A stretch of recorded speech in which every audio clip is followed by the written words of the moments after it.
one nation, one people. Welcome to Fixing South Sudan Show, your ideas for building a new nation. بلدي بلد كثير الخيرات فيه كل ثروات الزراعية والحيوانية والمعادن فكيف أكون جعان وكيف أكون عاريان وكيف أكون مرضان بدون دواء في بلدي الغنية. On Fixing South Sudan, the Red Army commemorates 38 years of the SPLM revolutionary struggle. On 16 May 1983, in Malwalichad Army Barracks, in Madingbor, a company of 105 battalion troops staged a mutiny against the Sudanese army, led by Major Kerbino Kwanyin Bor. This action ignited 21 years of civil war with the Sudan. On January 9, 2005, the Comprehensive Peace Agreement was signed in Kenya. On July 9, 2011, the Republic of South Sudan was proclaimed. In this week's program, we focus on the role of the Red Army in the war, in the battlefront, and later in the diaspora as the seventh front, as the late CNC, Dr. John Garang de Mabur, used to refer to us. If the Red Army were sold as the seeds of the future South Sudan nation, has time come now for the seeds to be harvested? Who were the Red Army historically? What role have they played in the liberation struggle? What should be the role of the Red Army in nation building? And joining us to speak about this momentous group is our panel, composed of the following: Mr. Deng Bol Arwai, Chairman, Red Army Foundation. Welcome to the program. Thank you very much. Also joining us, Honorable Samuel Duar Deng, Chairman, SPLM, Red Army League. Welcome to the program. My pleasure. Thank you. Mr. Mangung Lege, Red Army Palotaka. Welcome to the program. Thank you, sir. Mr. James Ngwen Nyol, Red Army Ponyudu. Welcome to the program. Thank you. And also joining us from where they are is Dr. Madit Tonduop, Red Army Cuba. Welcome to the program. Also, Honorable Nyanachek Nial, TNLA. Welcome to the program. Major General Awur Mawel, Palotaka. Welcome to the program. Ustaz Boldeng Kwal, Bolzipti, Palotaka. Welcome to the program. Mr. Peter Atem Ngor, Rhino Stars Company, and the sponsor of this event. Welcome to the program. Mr. Gabriel Tiapul, First Deputy Chairman, Red Army Foundation. Welcome to the program. Ms. Deborah Achidit Gam, Deputy Chairperson, Barkadal Affairs, Red Army Foundation. Welcome to the program. Welcome to all of you. Welcome to Fixing South Sudan. And to start us off is Honorable Mariala Wawatil. He can now sing songs of the Red Army and then say a few words and then we get started. Honorable Mariala Awok, you are a musician, you are a honorable, you are many things. You are Red Army. Welcome. Thank you. Jajal Ahmed Roye. Jajal Ahmed Roye. Alam alam alam Sudan in a book jog pain. Alam Sudan in a book jog pain. Bye. Alam Sudan in a book jog pain. Alam Sudan in a book jog pain. Bye. Usading made and a bourgeois who wall and a bourgeois SPLM and a musonke. Chemoneri by a Liliam. Jamer J. Dictor Pina Bolwe Labato Gurun. Ranchiam der Kuran Negro, Ranek Jogan a Lueltari by Sading Madi, Anong Banyadua Loin Tefagia, Tefagia, Chi John Jai, Kalanjin Kobin and Tefagia.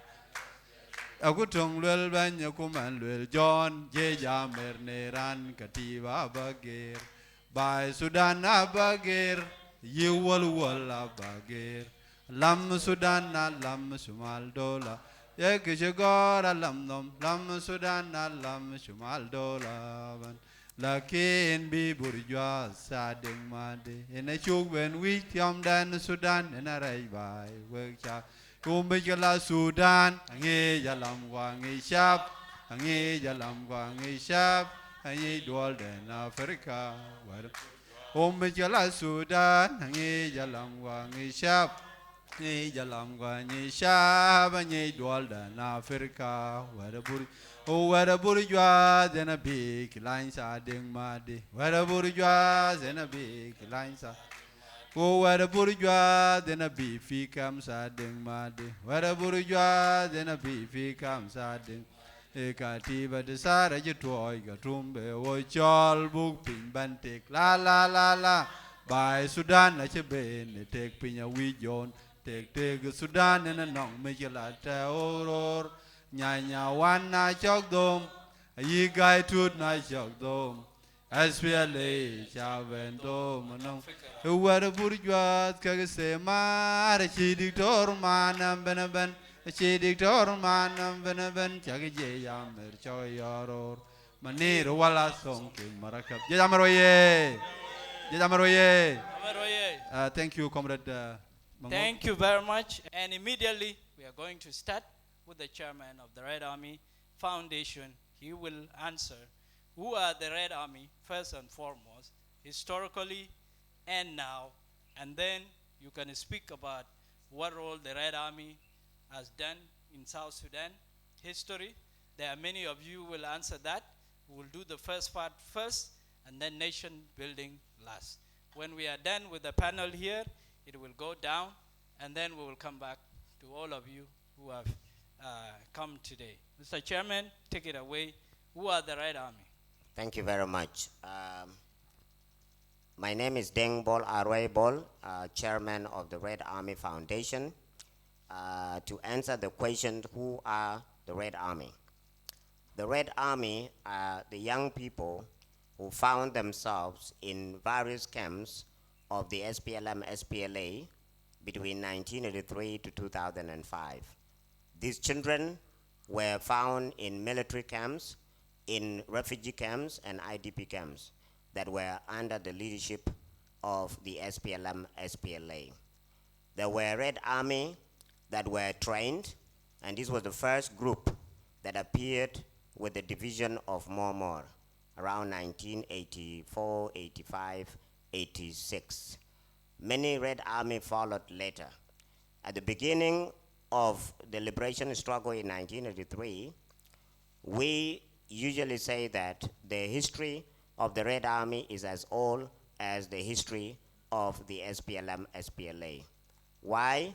Because a lot of children found themselves with their fathers, their mothers, their uncles, or unaccompanied, and were part of the founding of the SPLM, SPLA.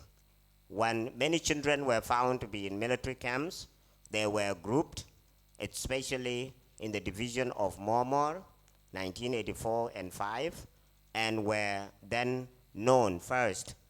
They actually named themselves as Sleep Armor. Later on, they transitioned into what is called Katiba Walat during the training of Mormor. Later on, around 1986, is when Dr. John Garang Damabur named them the Red Army. From there was now a mass mobilization of the Red Army from all the villages of South Sudan or Southern Sudan by that time, and some areas in the north, Southern Kordofan, Nuba Mountains, and Blue Nile. And this is where we got the Red Army that later on was settled in Penyindu, in Tarpam, and in Dima. This was in the late 1980s to early 1990s. And that is why I said there was military Red Army, because Red Army began in Bilfam. After that, many divisions that came after the division of Mormor, or beginning with the division of Mormor, there was at least a battalion of the Red Army that was filled by many refugee camps that were hosting the Red Army that were known as the New Sudan Youth Centers at Tarpam, in Penyindu, and also in Dima. It is these three camps that fueled and became the fueling station of the SPLA and produced Zazal Kazuk, Zazal, Zazal 1, Zazal 2, all the way to Intifada in Fizar and also Intisar. So this is how the Red Army came about. During 1991, and especially upon the return of the SPLM, SPLA bases to South Sudan, or Southern Sudan by then, is when the program was reactivated. Many of the boys and girls who were in Penyindu, in Dima, and in Tarpam were moved to South Sudan. Other programs were started, and that's where we actually got Palotaka in the 1990s. We got Moli and many other places. So it is the Red Army that was in Ethiopia, the ones that were in IDP camps, the ones that were in military camp, and all the time from a refugee camp, from an IDP camp to the military, and military to IDP camp and to refugee camps. That is how the Red Army transitioned into many groups. I would like to add that in 1985-86, the first group of the Red Army that came out of Mormor and Kazuk were the ones that were sent to Cuba for training. Thank you very much. Thank you very much for that. And when we speak about the Red Army, we don't speak in the abstract, we speak in generalities. Red Army is about you and me. And I would like to situate your own personal story of how you went into the Red Army briefly, Mr. Chairman. Thank you very much. During the liberation struggle, and according to all the stories that I heard from our commanding officer, Comrade Salva Kiir Mayardit, and many other founding members of the SPLM, SPLA, the program of the Red Army, and especially its continuation, came about in around 1986. And this was because of the promise that was seen in the young people of Mormor and Kazuk.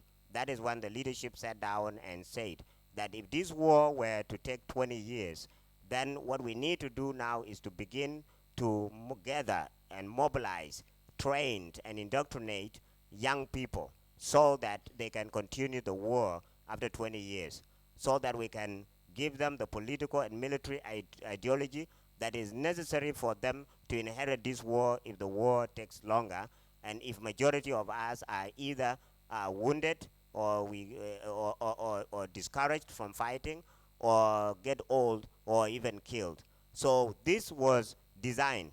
By 1987, all the zonal commanders of that time, and I'm going to begin with Equatoria, that was under the direct command of the current Vice President, Dr. James Wan Iga, was also asked to mobilize some children from Equatoria to be sent to school, to the Red Army schools that were known as the New Sudan Youth Centers, either at Penyindu or in Dima. Comrade Kwal Manyang, who was the one in charge of the southern Upper Nile, or the southern front at that time, was also asked to mobilize some children in the villages. The same happened in Barkazal under the direct command of General Daniel Awed Akut. The same was done also in western Upper Nile, that was under the direct command of Dr. Riak Machar. It goes all the way up to Nuba Mountain, that was under the late Yusuf Kor Meki. Many children were brought to refugee camps and IDP camps and military camps that were in Ethiopia, places like Tarpam, Penyindu, and Dima. So I was actually contributed. I did not volunteer because I was too young to volunteer myself. My sister and I were part of the contribution that was actually imposed as a contribution to the SPLM, SPLA. So I'm not the only person who was contributed in my clan.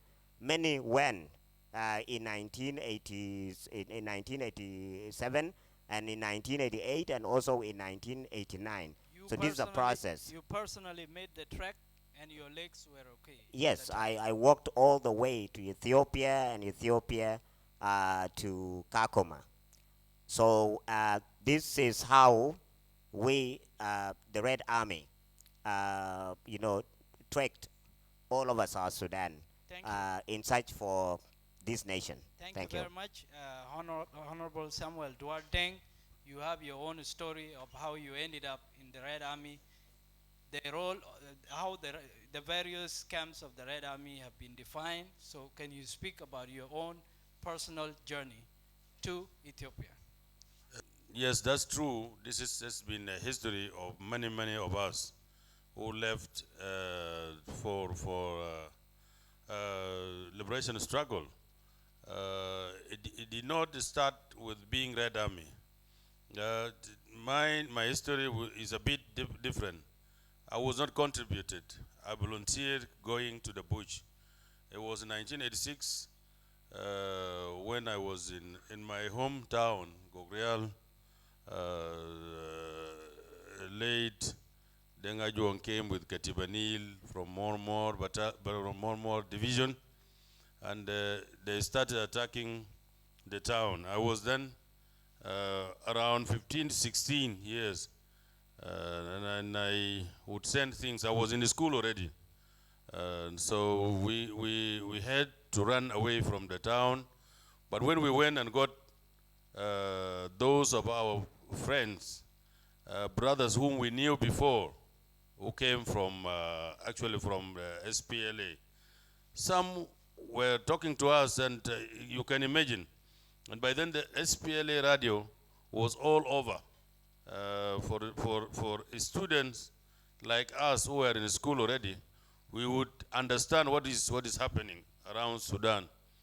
So when we went outside, we got it a chance, and we were enlightened. We were given an information, a correct information, that there is something happening here, and that need all of us to come and contribute and participate in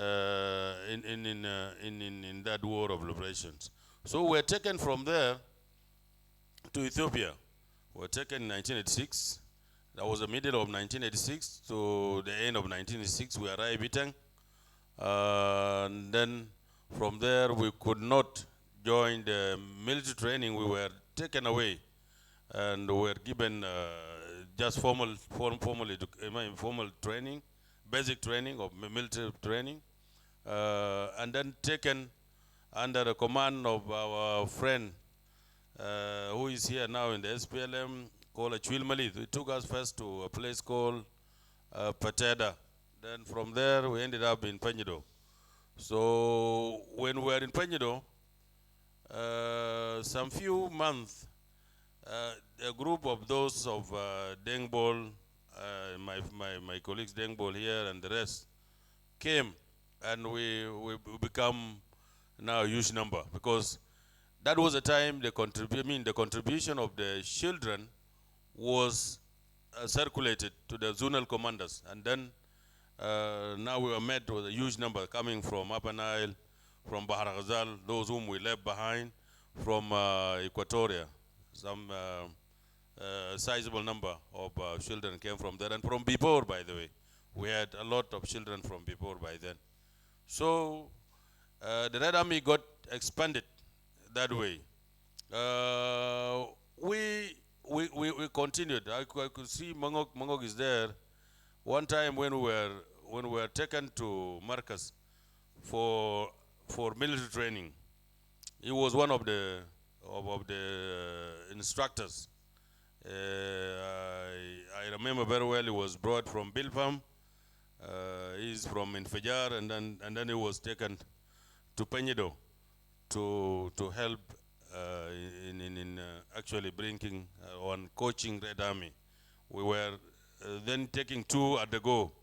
We were taking military and then education. So that was how Jejamar came about. And Thank you for those few remarks. Later on, we will have time to talk about the personal role that you played and the collective role that the Red Army has played in the liberation struggle. May I also welcome Mangong Lege Shapas, who was Red Army or Palotaka, and you can tell us about your journey from your area to Palotaka area. Welcome. Thank you. Actually, indeed, I'm very pleased for this historical date for our coming here. So my journey from my village to Bush, it was not really an easy thing. By then I was a child of 10 years old. So we were nominated. We were nominated by our elders, but it's not we whom volunteer to go and join the bush, but we were nominated by our elders. So actually from there, a person whom we know is the one in charge for us is called Manyang. Although our political people, like those of Wanebole and Nyamperlomona, we never knew about them, but the most person whom we know is called Manyang. Actually, that mission, it was it started on November 1989.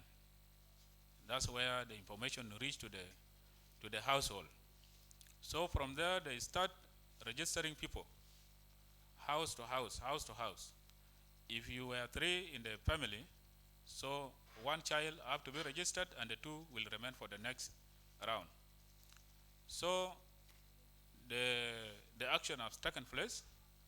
We are all registered, and by the way, those time I am very young and very stubborn. So 3/4 of the member, they have selected me. Even people wondered. Col Manyang himself, he wondered of me. That why do you select this young boy? Did he has a brother or not? That he has a brother, but he is very notorious. He has to go. So at that moment, I asked a question. That mission whom you need to take me for, is it for what?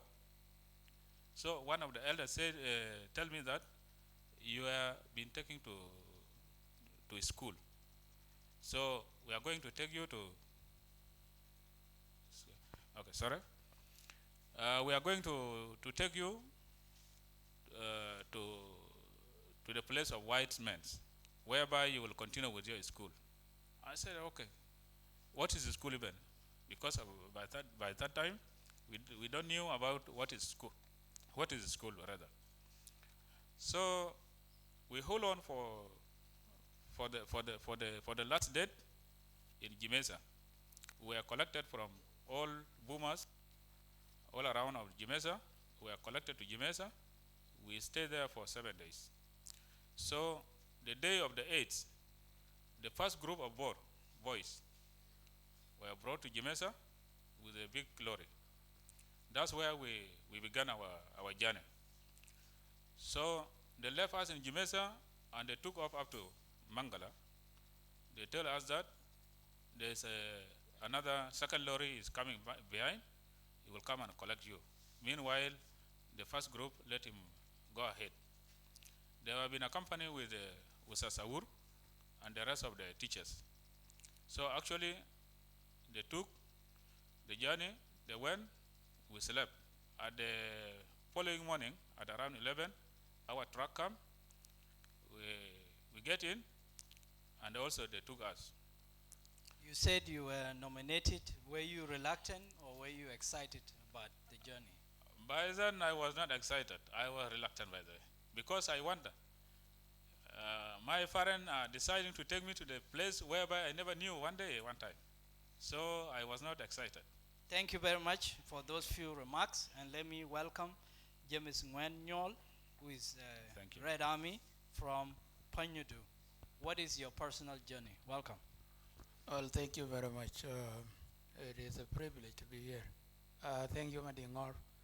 It's actually a privilege to meet you again. It has been a while. So with the journey that we took, the message came to us in the Unity State. Back then it used to be in Alpha Nile. His Excellency, the current First Vice President, Dr. Yak, was the zonal commander. I think the message went to all the zonal commanders to bring some boys. The message came in 1987, of which some of you from Jonglei at the time were already taken. The first group went. They were to be taken using the Nile. The current general, who is Malaga Yuen, used to be stationed at Adoct. He loaded a bunch of boys on a boat. Unfortunately, it capsized between Yirul and Adoct. Boat capsized all and capsized. scores of the potential Red Army children a lot of them died. As I could remember, the survivors were those of Manuel Jal, 50 of them. Afterward, in 1988, it was an order, we were conscripted. Some of us were, because our parents were reluctant to give their children to these soldiers with the name of us going to school. Indeed, some of us were donated, if you will. Some of us were conscripted. Then we were taken. We came through Yirul, then Diam, then Baidet, then Ajagir, then Gumro, then Pibur, Fichala, and then Tupanyudu. That's how we end up there. The funny thing was that when we got there, we got a bunch of boys who happened to be Dinkas, and we were Nuer. They didn't know Arabic, and we didn't know Arabic. You would imagine, you would imagine how would you communicate. I was telling a friend of mine here that when we got to Fanyindo, they will tell you in Dinka, why do you talk to me in a language I don't understand? And the guy is talking to you in a language you don't understand too. So it became very difficult, but eventually we managed. We managed to learn our languages. We managed to settle. We managed to be one group with calling ourselves brothers and sisters. That's how I became one of the GH Lamer. Our contribution, I will talk about the 7 fronts later on. We'll come but to that's the how I contribution came later on. But yes. how was the journey personally? It must have been tedious and also very difficult. The journey was long, of course, because if you track from Unity State all the way to Pinyendo, I think I could remember we left in March, and we got to Pinyendo in May. It took us 2 months. The thing I could remember most was in Ajagir, because there was no water in Ajagir. We have only one pump that you can pump. And there were also some Nubians who were going to build farm at the time. These were big guys, and we were youth. We didn't know any better. We were thirsty. Of course, Kwalmanyang was the zonal commander at the time. It was really very tough, very tough. Some of us, we decided to go back to Bentiu because we were thirsty. But eventually rain came. There was a rain, and we started drinking water, and we started marching. But on a personal level, it was tough. Because you detoured, you wanted to go back, but we decided to go back on the way. We did not go, but a person who was responsible for us, his name is Quentuel. He was the one taking us to Ethiopia. He told us if there's no water from here, knowing Ajagir, knowing the desert, I will not take you to the desert. I'll rather take you back to Bentiu if there's no rain. Thank you very much, and let me pass the mic to our panel who are seated. Dr. Madid Thonduop, who can tell us about his own personal journey. He became one of the Red Army of Cuba. But where did his journey begin? Welcome to the program. Thank you, Mudingor, for this opportunity. It is the first time for me to attend one of the Red Army gathering here in Juba. Yes, as you heard my name, Daniel Madid Thonduop. I'm a medical doctor by profession. I'm one of the more Red Army. I left with my father in 1983 in December. My father told me I was 13 years old. We went to Bilfam, from Duke to Bilfam. we were around 500 people from Duquesne. We hear about Duquesne from the Duke area that my father went with. Then he asked me to join him, but it was clear from my father that when I go to the bush, to Ethiopia, and there was an opportunity for education, I should join. So when we reached Itang, we were part of Koryom. But then I was small. I was told that we were too small to go to Bonga at that time with Koryom. And I was left in Itang. I think a few weeks later, more and more division came from Barakazal.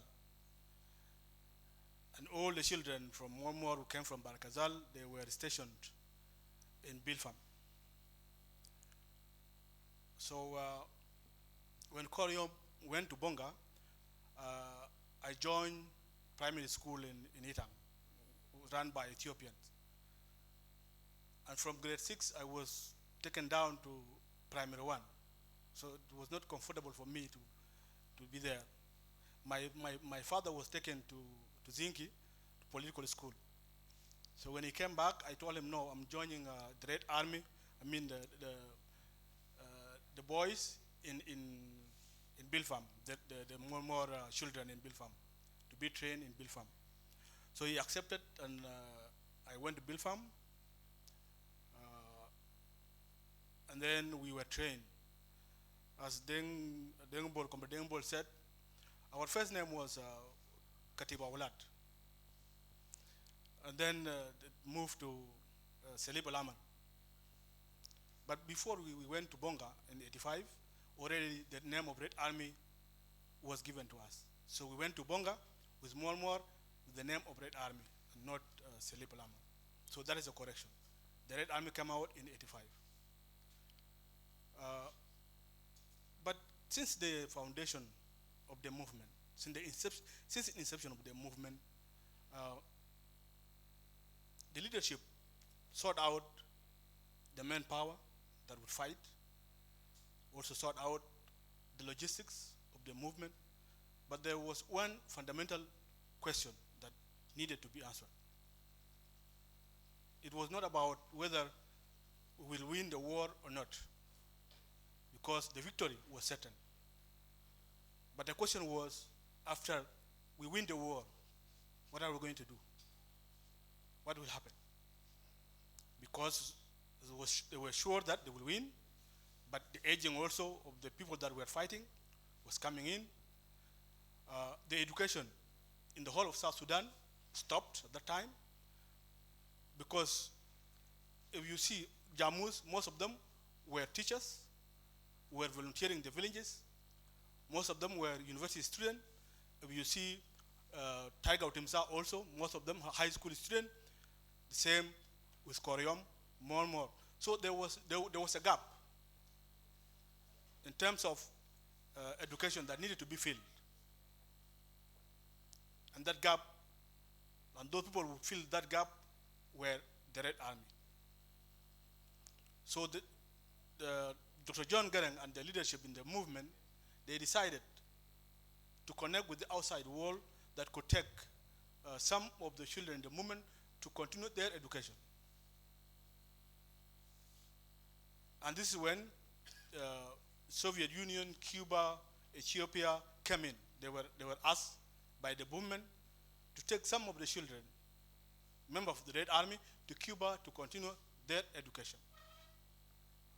Tell me briefly about the children or the Red Army who were taken to Cuba. How many were they? And what was the nature of the mission, briefly? Okay, before more and more finish the training in Bonga, the Cuban government sent a delegation, and they decided that when you finish, John Garang said, when you finish, you go back to Bilpam, you will be organized, and then you will be sent to Cuba. But when we went back to Bilpam after the training in Bonga, most of the Red Army decided not to join school. So almost half of the battalion decided not to go to school, and that half was filled with children from Itang, from the refugee camp. Some girls, around 60-something girls, were taken to Bilfam from Itang, and some of the children also in Itang, a refugee camp, joined the Red Army in Bilfam. And this is where the first 300 children were sent to Cuba at the end of 85, in December, left Bilfam. And mid-86, the second group of 300 went. So in total, around 639 children were taken to Cuba, both the trained ones and those who were not trained that were in Itang, military camp. Thank you very much. And may I hear from Ustaz Boldenkwal, popularly known as Bol Zipti, his story about how he ended up in Palotaka. And could you please remove your glasses? I think it is a very nice history, and I thank God because I have been here with you all. I came from Sudan to SPLA as a teacher. I'm a founder of Red Army. I'm not a Red Army. I moved with them when they were small kids. We came to Ajagir and Langok. Some of them ran to the grasses to go and hide there. They became fed up of movement, thirsty. They are very, very tough in our long journey. So I'm the one who used to go back again to go and check the grasses and took them out while I'm still as a teacher. Nobody nominated me to be in that position to collect them. But I have a spirit of kindness as a teacher. We took them to Ethiopia. But when we finished training, as an old man, we went to fight. And I left them behind. At that time, I don't know where were they. I went to Capoeira to go and fight there. But unfortunately, Kwalmanyangjuk got orders from Dr. John to collect all the teachers in various places. By that time, I'm in Jamus, near to Jebel Bongo here. I have been collected in 1991 and went back to Capoeira, to Palotaka. I got those of Awur Mawel, our late favorite person, who's we have a headmaster, very good person with us, and I went. Sabit William, and I went. They took me as a school, not logistic. I'm logistic here, but I'm school affairs, taking affairs of children. I'm the one who's in charge of children in Palotaka. So I know what we have done, me and my colleagues in Palotaka. Because they gave me a nickname, being Bolzeft, according to my role in the school. I'm taking care of them personally. I'm the one who can make anything for them. When they took their lunch at night, they used to go to the barracks. I'm the one to collect them all and take my chair to go and sit with them, narrating some stories, Hissa, Gisa, Kulaja. Then when they slept all, I will go back to my house and sleep. And when they don't listen, you say, Zipti. Zipti is very important. Yeah. That where the word Zifti came in. Thank you. Yeah. So that is what happened, because it is not good to give a bad word to the child using the relatives. It's not good. You cannot use the relatives of the child. You use the child himself, insult him himself, in case to know. That's why you are safety. Thank you very Yeah, much. that is.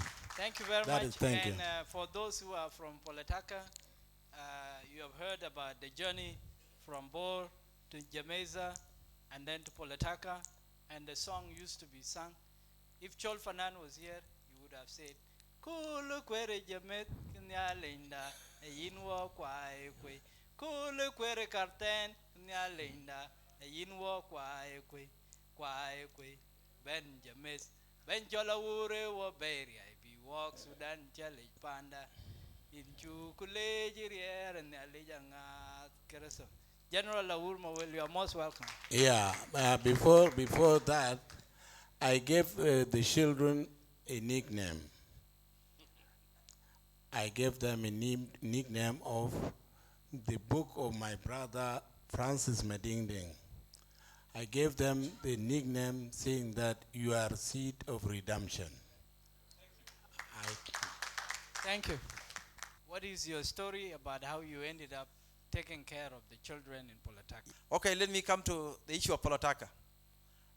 It came to me when I was in Kurmuk in 1988. After having been injured, then I was transferred to Ethiopia. Then from Ethiopia, I was told to go to Itang.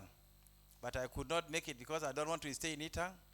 Because when I was first injured in Capoeira, I used to stay in Itang, but I was about to die of alcohol. So I say I don't want to go and stay in Itang again because I will go and drink again like what I used to do. So I decided to come to Buma.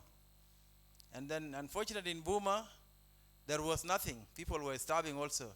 So I was told to proceed to Capoeira. And I was glad to come to Capoeira because it was the first town where I was seriously injured in 1986. So there I stayed in Capoeira, and that time the idea of training children came into the brain of late chairman, and they opened schools in all the liberated areas, including Bo Town. So Kuala Manyang was requesting senior officers who could teach in both languages, Arabic and English. So, and those officers must be wounded. So I was the first one to be nominated from Capoeira. I went to Bor in late 1989. That was around December. That was around November. I went in 1989 to Bor. And I assume being a teacher of Malek Primary School in Bor. And also I was assigned as the ID cam of commander of the front by then, who was Alir Mangadit. So I served to, I was the adjutant of Alir Mangadit as well as a teacher in Malek Primary School.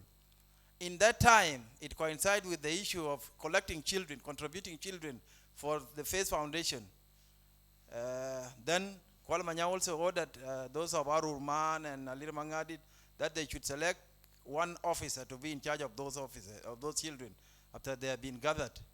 That was in around August to September 1990.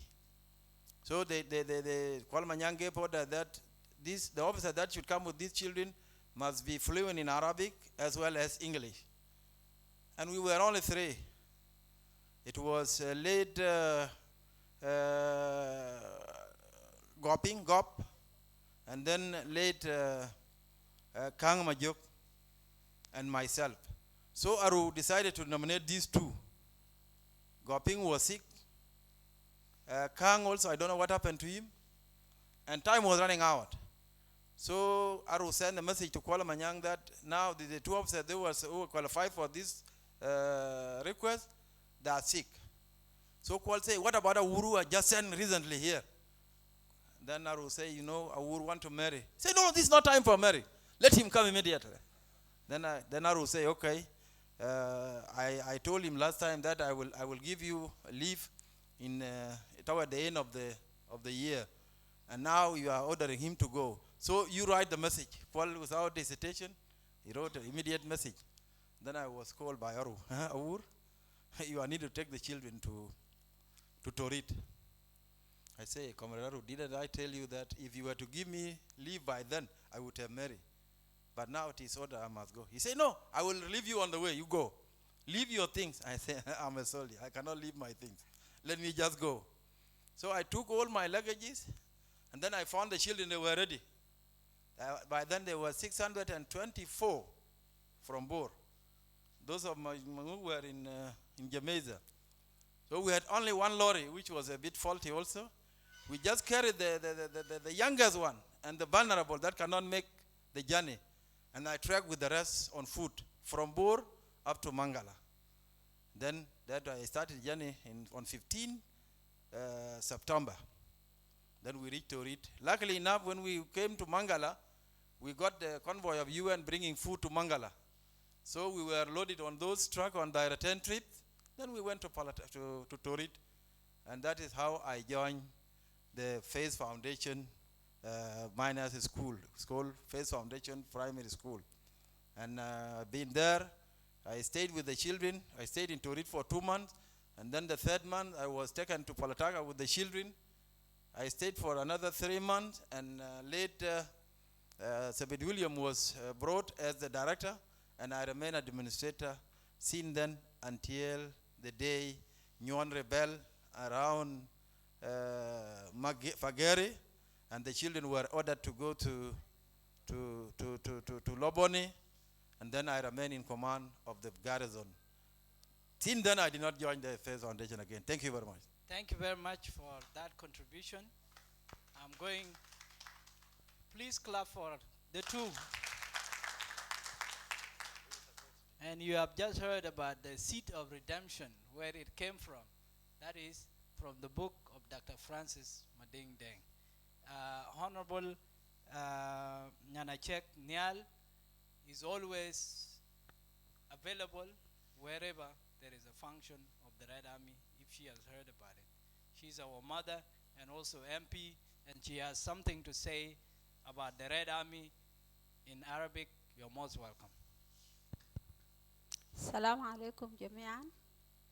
كما نهيئ كل الحضور بكل مقاماتكم السامية، وهي أيضا زميلاتي من خارج الاستديو أو خارج نياكورن. أنا بهيئ باسم الجيش الأحمر زميلاتي اللي هي جنرال نيانكير، جنرال أبن ثاني الأناي، and also General Rong Kabir akhir denga yom wa ukhutna yang market eduk wa gumab donatim magog wa kullu akhwatna ana بهي السيدة الشهيدة كمان أخوتنا نيبول مريار. أنا بمشي ورا شوية باسم جيش الأحمر. أكر لبن هي رقية موسى.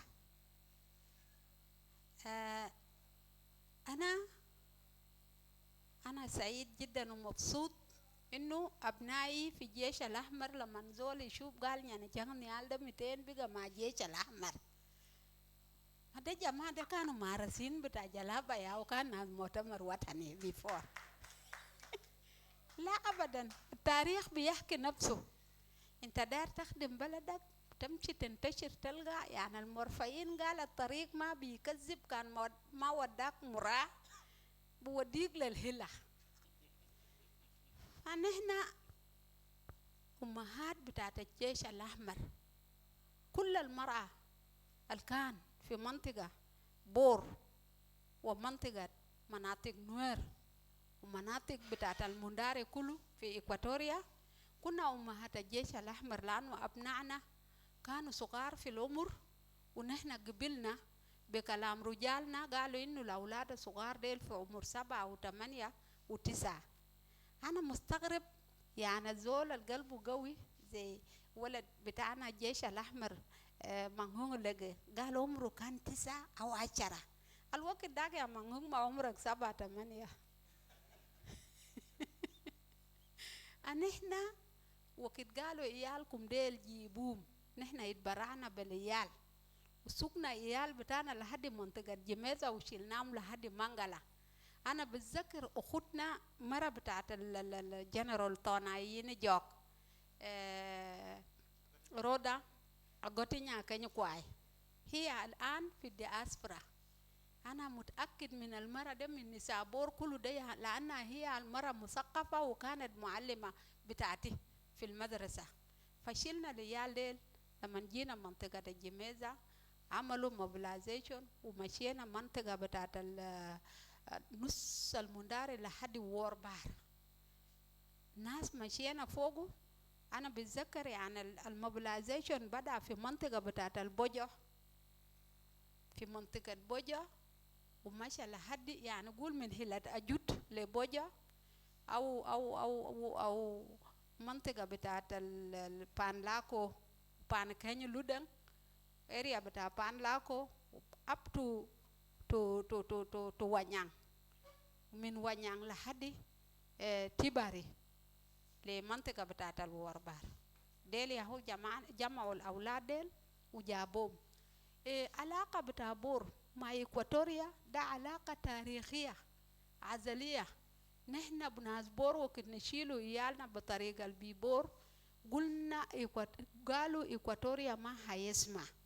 وحاجة ده كان جالي فايدة بتاعت البلد يكون قد ظلمنا أخواننا.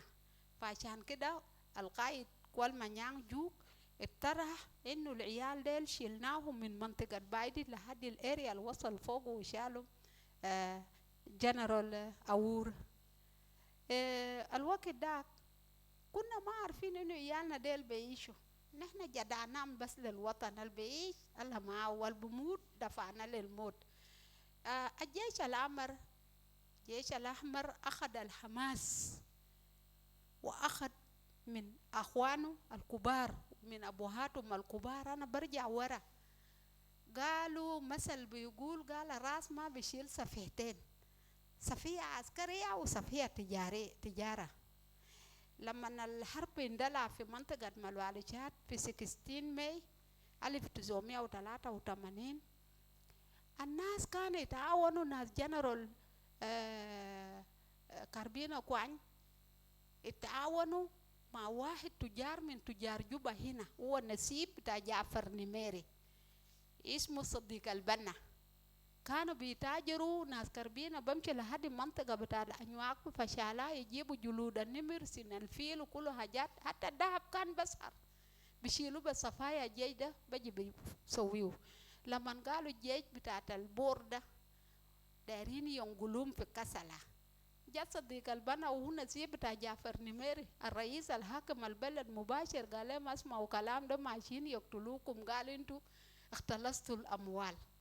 والوقت ده كان جيش بتاعنا حريص جابوا يال الكديت كان في حاجة اسمه طلايا المايو فيال ديل كان بعلموهم عسكرية. لما سمعوا كلام ده قاموا شالوا الناس بتاع أولاد الكبار ده ودوهم في كديت وسجلوهم في دفاتر بتاعت الجيش عشان للتغطية بتاعت الفساد اللي كان بيقولوا للجيش. كلام ده بقى بين جوبا رسلوا دوميني كاسيانو الجيش الشاكل مع كتيبة 105 كان بقيادة دوميني كاسيانو. فنحن الوقت داك نحن كونا حاجة اسمها كتيبة البنات بخشمنا وكتبنا جريدة فقالوا يطردونا. أود أخدنا أود ماتيان كانت من ضمن المفصولين ناس بني عناي ديل نحن الكتابين ديل قالوا يطردونا في المدرسة.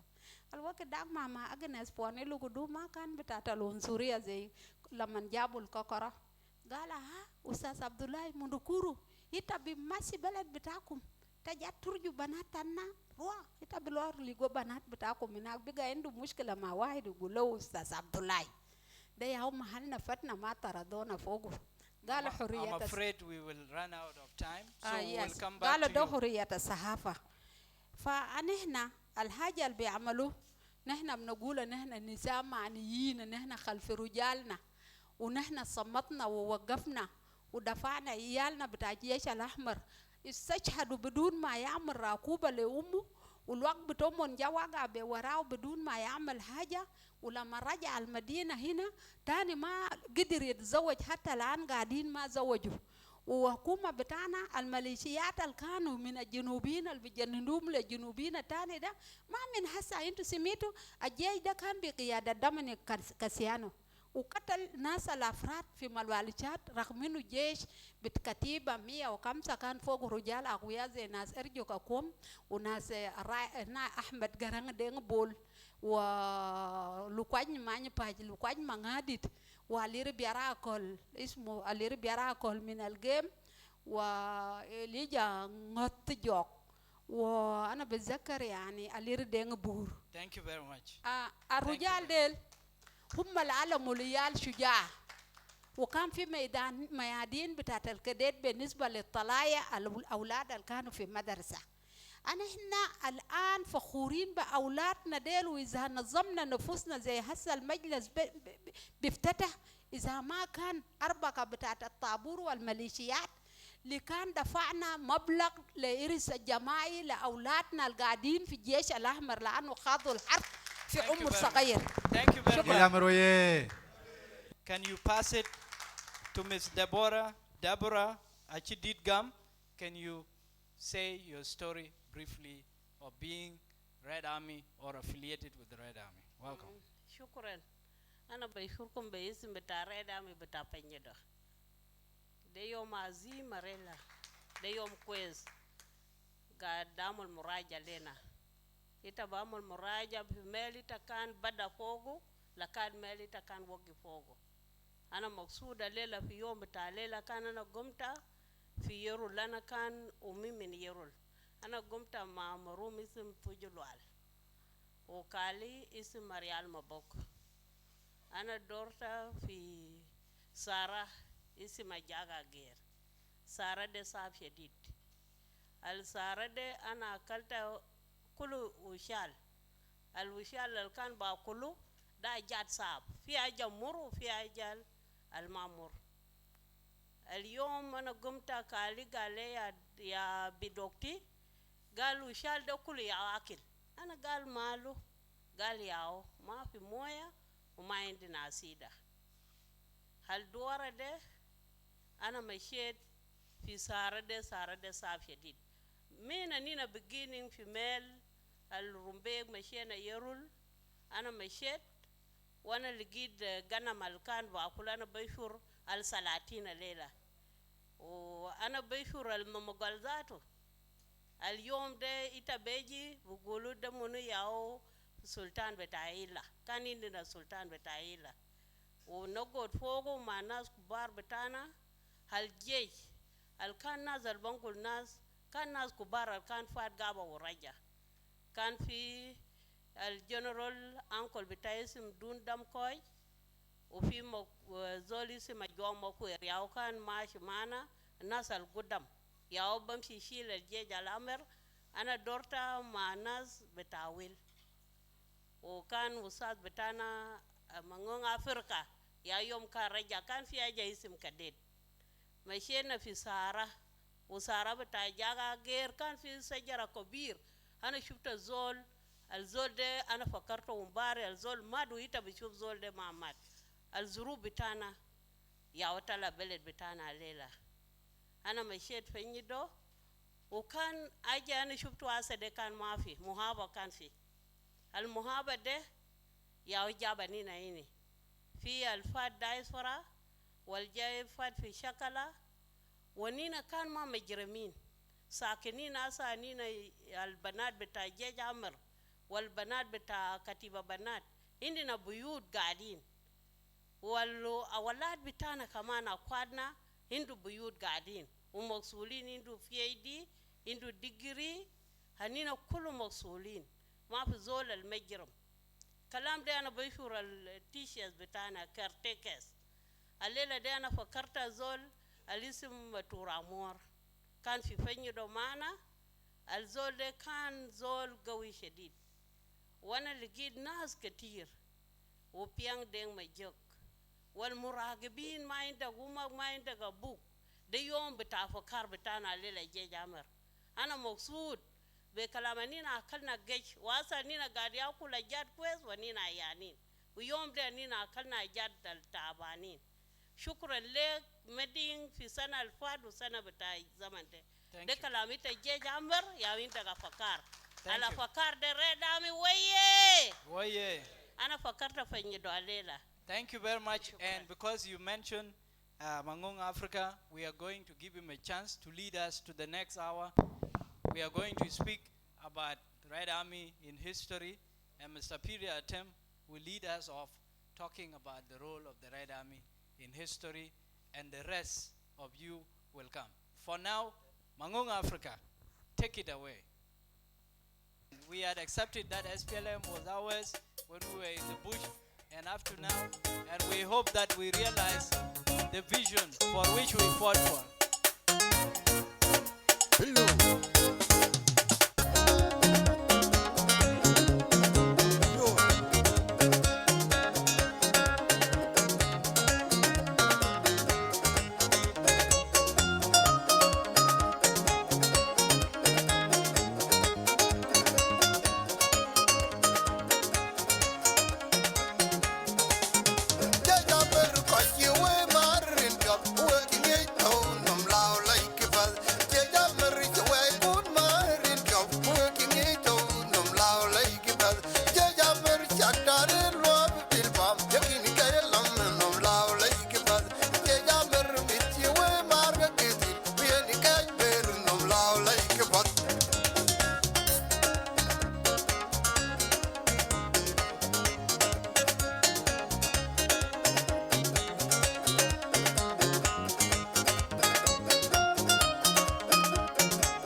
Before we go to Peter Atem, we have our colleague here. He will introduce himself, briefly tell us your story, briefly, and then we are going to get started with the substance of the discussion today, the role of the Red Army in the revolution, and also what should be the role of Red Army in nation building, or in my words, fixing South Sudan.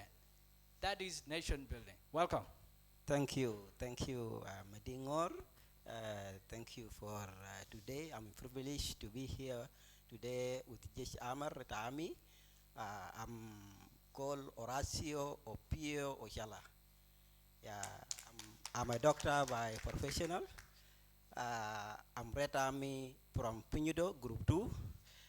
We of those of Duor, together we know ourselves. Allowed me to speak in Arabic if possible. Another nagul history with another namulu, another nagulu shortly. Lani Nina Jesh Hammer ukit futna ana futna malo sumu wow. Wow da zaman da Arab kan fogo lakin fi Korea usumu udishi ya ana kan few zaman dak ana umur bitai 8 sana kite lano alkan kite zone fi wow transport sumu murum ajonga maut yau kan mana hinak u zaman dag nina jesh al-amer u jale salatin nina we were nominated by the chiefs by the way fa nomination bitana ana nina ana kan anina kan itnin ma akho bitai akhoide kan mashi Khartoum I was remaining with my sister. We two of us. I was being nominated by the chief. Gal round lazum tamshi. For by then ana suker 8 years. For food na min hinak min udishi. By then wow jalaba kan few machina lari amana assembly butana. Gumna pi barakazala nina kan kutar. Nina kan 5,500 people. For giada bita Andrea Mayar Acho, fi wairu sumukan mororar, an muzakiru min ngok, mulazum sania, Mayar Acho kan mulazum sania kaman, nina machina ma ship ayin madut kan mashi ma family beto kulu, pi 1987. An muzakar we lived on 13 9 18 1987. Yao futna min Udishi le Ethiopia.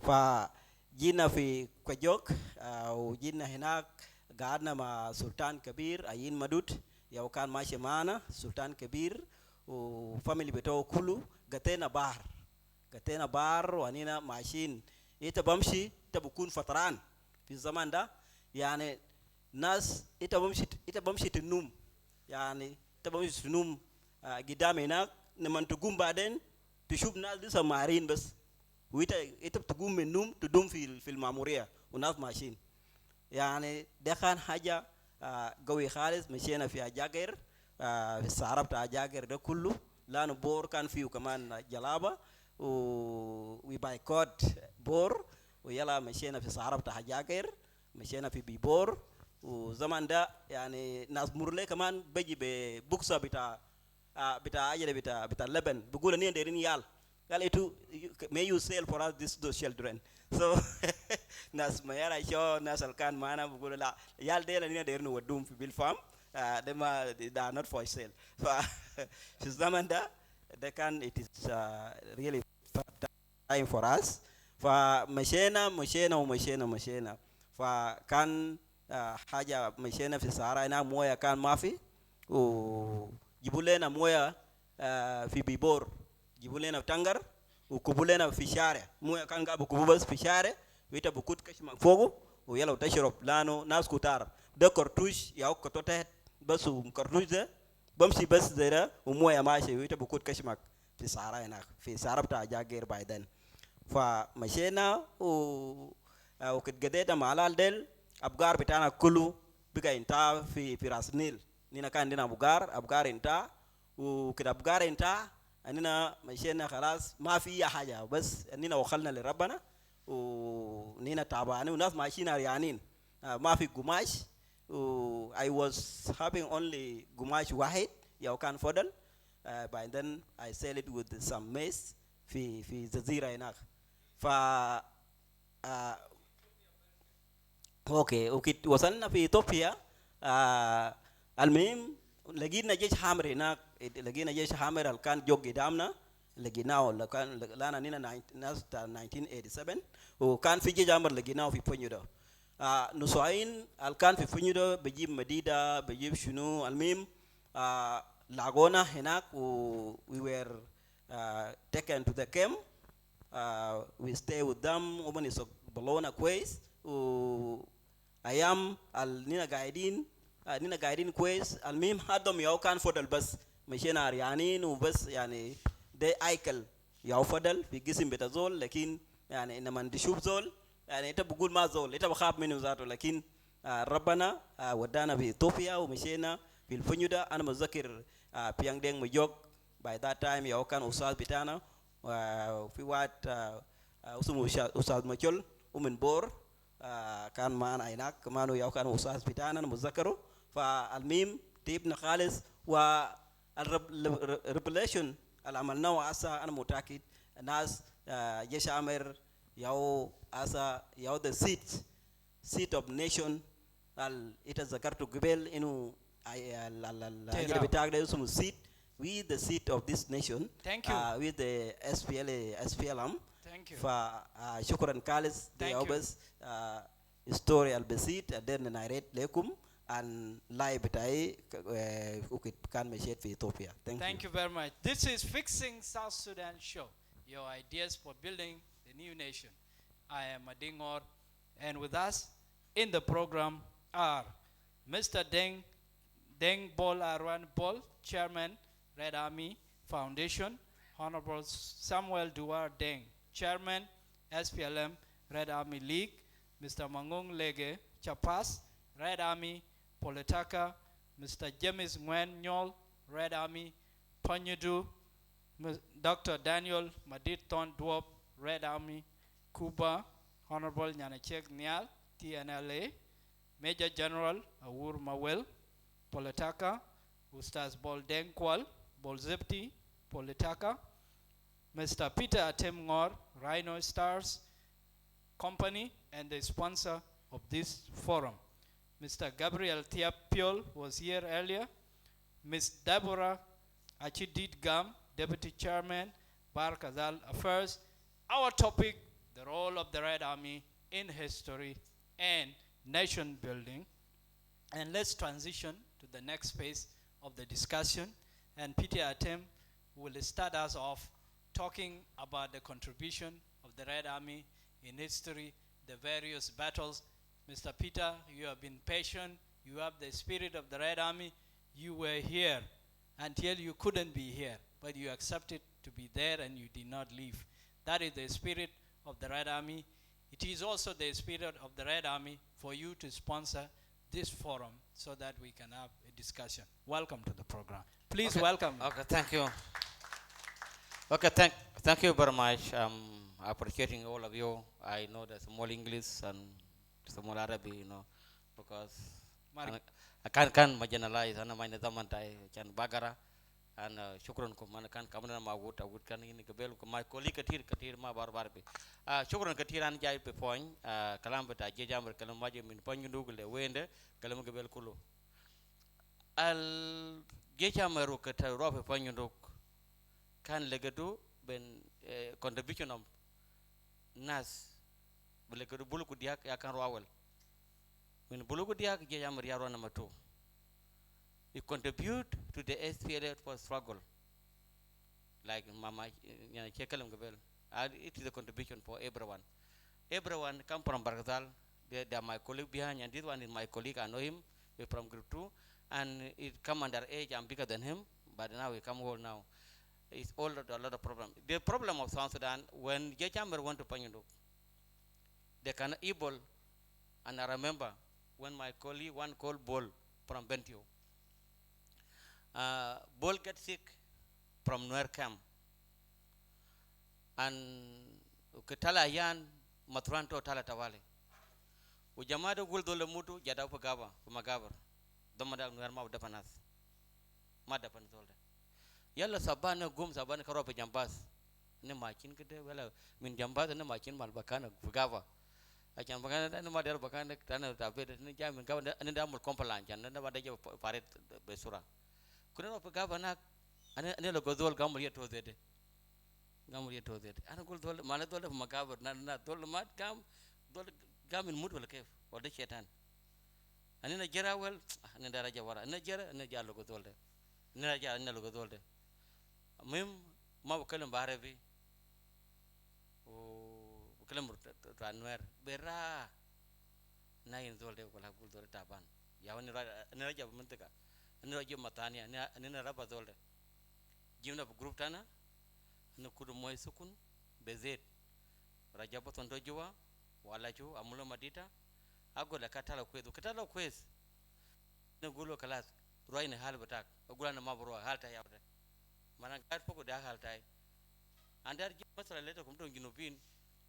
Ukadolde ukatala quest anna anugul kana dur na sakum wonna ro dur na tamon na jerminu gul dole mat mbaru lew kam kef gul an dana kalma na to noer kalam ka tikir ko jarutu gul kala kan kamar gulta moto gulana hay na da ja akwanta yawde anma kuta umtani. You know, this is a kind of unity of the New Sudan to build fix South Sudan. When you keep that kanina mahabade anira like dol pagaba ma haltana madia halta ga de dol de bolde bolu kan mana mahina mikala la kan jamo pagaba ani jamo bi pralan a contributing bi jaje chamber a daman dogo madina tabor pemia kamsa u pemia arba mia kamta u mia arba betaria kia bamulu 16 May ubamul kaman June John ina da William Nyonde kam sakar ay bamulu yomta William Nyonde u John ina da yombata Carbino de bamul ne dorde daman ta SPLM bata William ja chirbu u ja sibata 16 May they are born bata 16 May are born South Sudan. It's the birthday of South Sudan.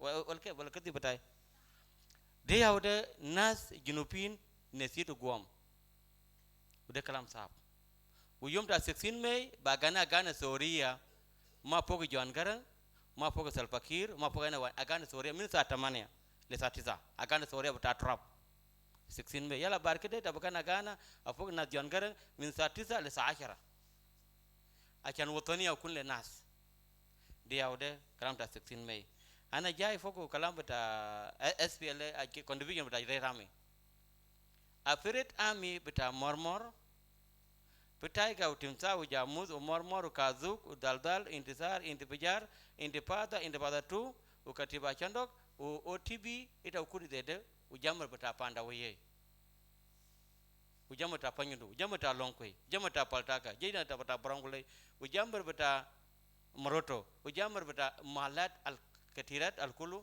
ajara bushir Sudan niyo kapota dia jamar tan dia kul pok mormor upo katap tan koryam tu dia jamar tan biya pok mormor ya pok intifada dia gude junti mana delera jelesora ya mana del rajel watan dia akan jamar dia tadimo ya udah tu tadimo ya udah bukan baden al miskala ta konbita jamar al pedwan ja betaman tamanin betadimo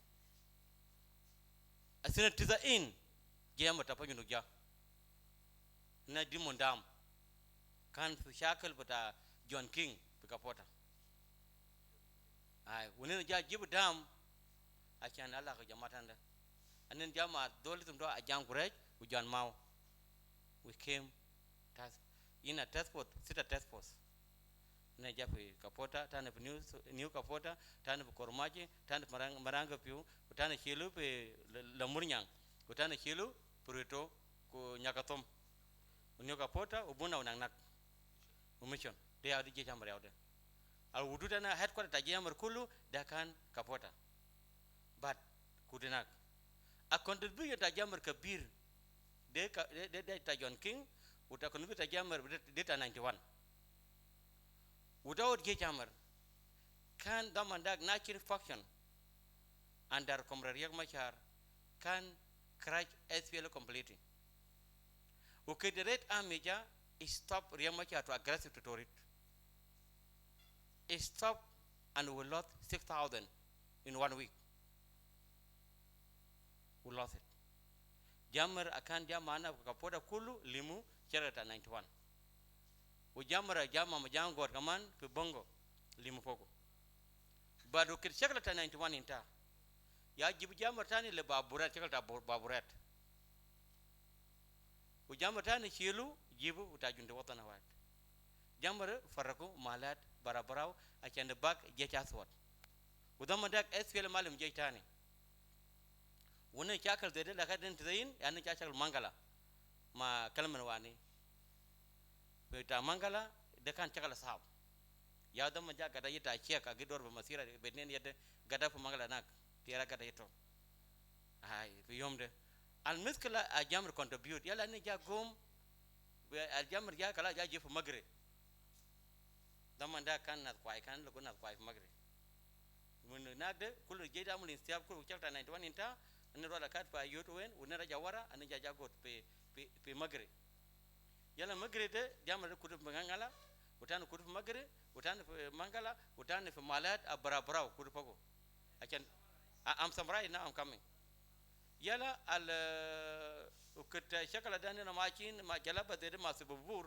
an makin la kat petorit barkide ya jibu jamal pata Palotaka I remember jibu jamal ta Palotaka uke jibu jamal ta Palotaka jibu yal sukarin ukudumon pokona sik alimon pilatokai ukuralimon pilatokai ya dumule komda sik lena jamar akon de bile jamar ya chakal masubur la kadne ropa nimle ujamar kaman ya jali mutani jali mujamar tani wudi awde penimli jibu jamar tani min kem alkan yal madi u yala choli u yal wen limunak u jibu yal min barkazal I remember ta mabal pota bol madut ay jibu yal ta mabal pos jibu nak u jakutu pe nade pe tijabe na pagay ma wuni bul u yal kan su kari ma baro chakala buta kashafada aro chakto mata maramnak udamanda ukade jamada shakal anak dar kalam kondubi nda jamar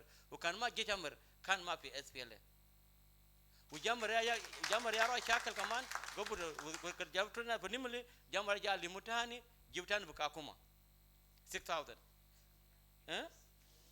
96 jamar 6000 udagal buka pota shakal ma zaman ja ka tolon marum anyara piu ulul ujunu kan jamar uta ingas de 94 94 ja mata ingas 94 ay uta ingas al jamar ta ingas jamul chokol jamar ta ingas jamul chokol shuf tinen jamar pejama ta Palotaka o barangole umoli amul daim le jamar bata komdasik jalimu na komdasik de jamar ta Palotaka jamar ta ingas ya chakal bata de yala jamar de ya jalimu kaman jibu yal bata murada gisu ka bagar bata yal tuot u yal wen ku jibnan min warab jibu pemaroto ya na ta OTP a OTP be jamar bata bujon Operation Thunderbolt aywa jibu yal de jibu yal bata bujon gulma kenya bujon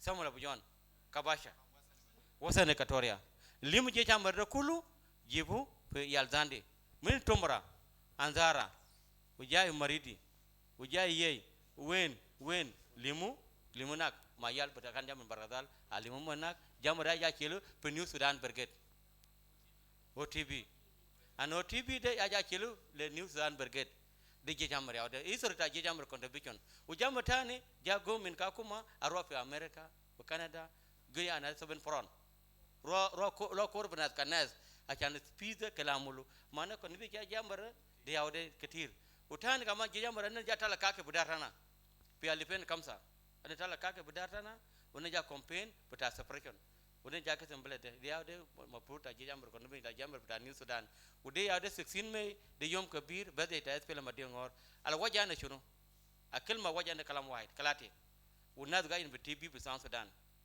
kelimu fasidin madola I support akuma kelu di yom wahid buta lead ana maleja uma fit malde bade rasala tayeni na buta SPLM we need kalam buta holiday de ma kun katir 16 May yakan kun be holiday fogo yala yom ta muslimin de kun fi fogo but yom ta 16 May lazim kun akuma yamolo you have deviated from the discussion. Yeah, thank you very much for your contribution, and I would like to give 2 chances before it comes here. And Honorable Mariara work, you say something, we'll give something to Dima, and we'll come back later on if we have time. Very brief.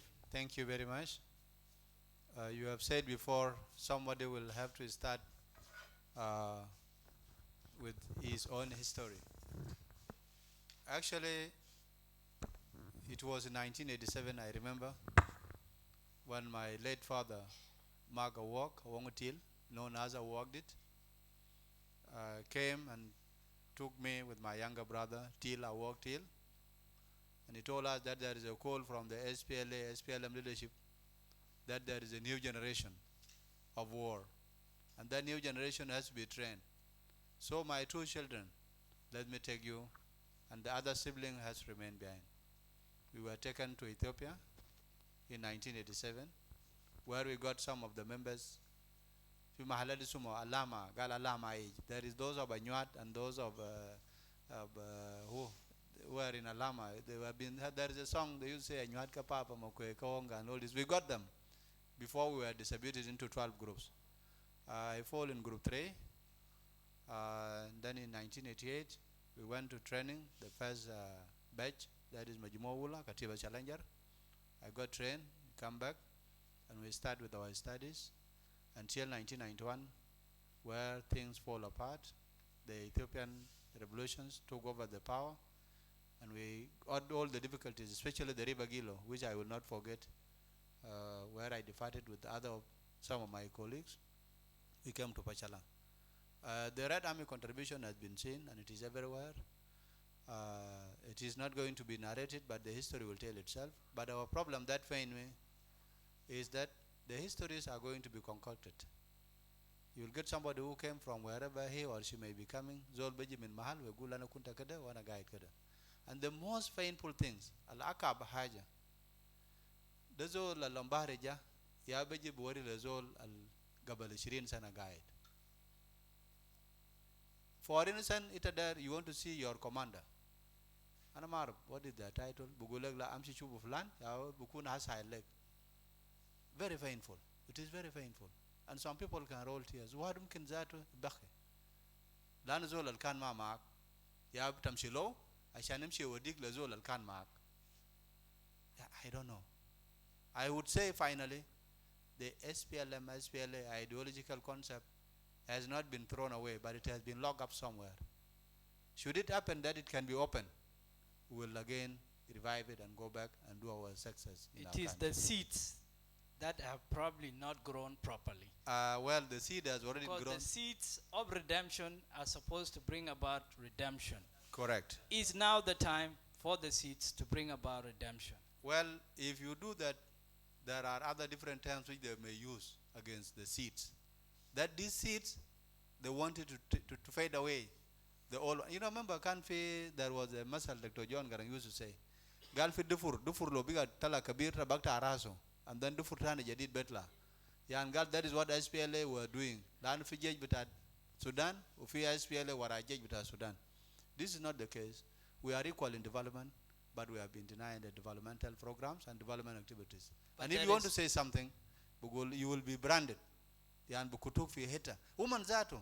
Nazwija, I don't want to say, and you are all aware about them.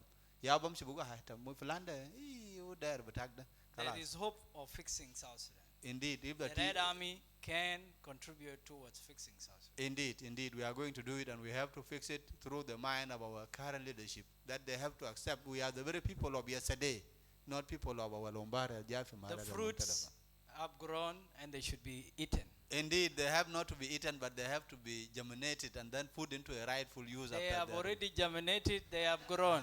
They should be eaten. Thank you very much. Well, finally, I have to appeal to the country's leadership, if they may be watching everywhere they are, that let us consider the Red Army has already germinated, and we have to consider the restructuring the only and the mighty SPLM leadership that the Red Army faces. And the voices of development and progress has to be seen within the mighty SPLM. SPLM. Thank you very much. Can you pass it to Dima, please? We will come back later on. Just follow my order. I am the chairman of this show. Thank you, Madingor. My pleasure to be in this show. I'm called James Ball from Dima. In fact, Red Army historical background is a complex. You don't know where to start and how you will end later on. When I joined the Army, it was my uncle who have already joined more and more. He's well-known Brigadier General Yeding Akwetoj, Awurno. They were together in Chel2.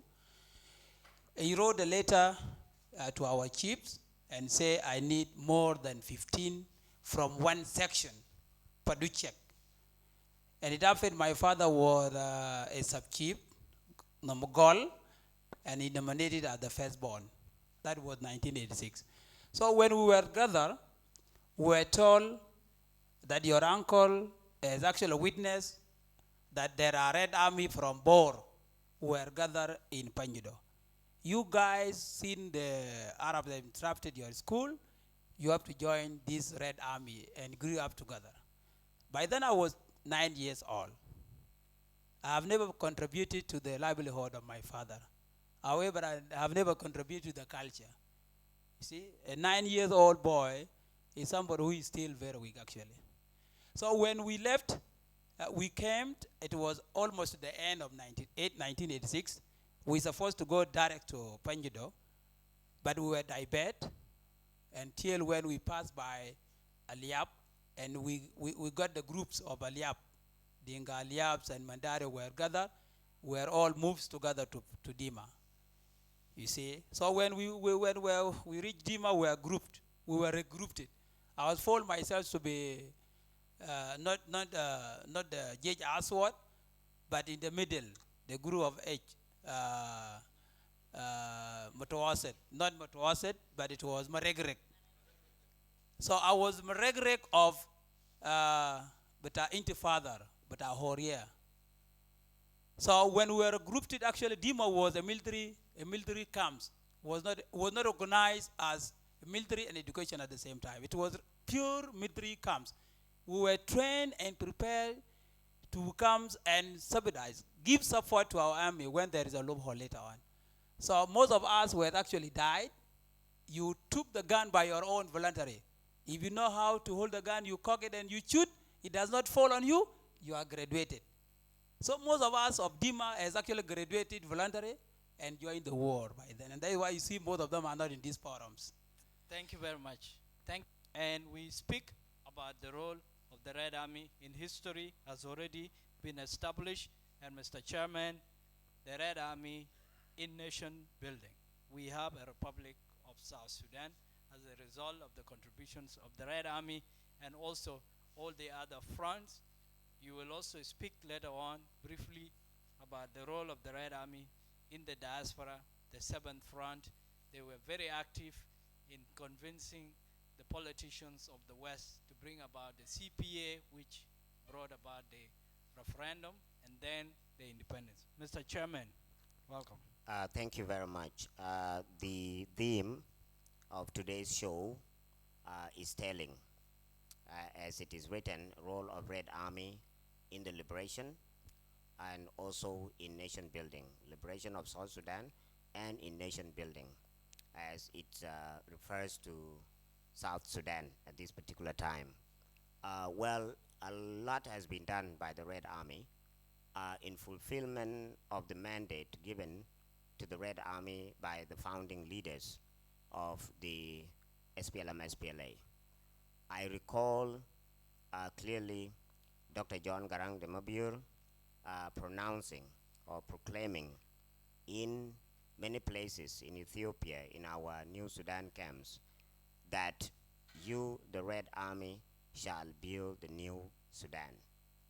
And what he meant is that all that we were doing was to get education and education together with military and political training.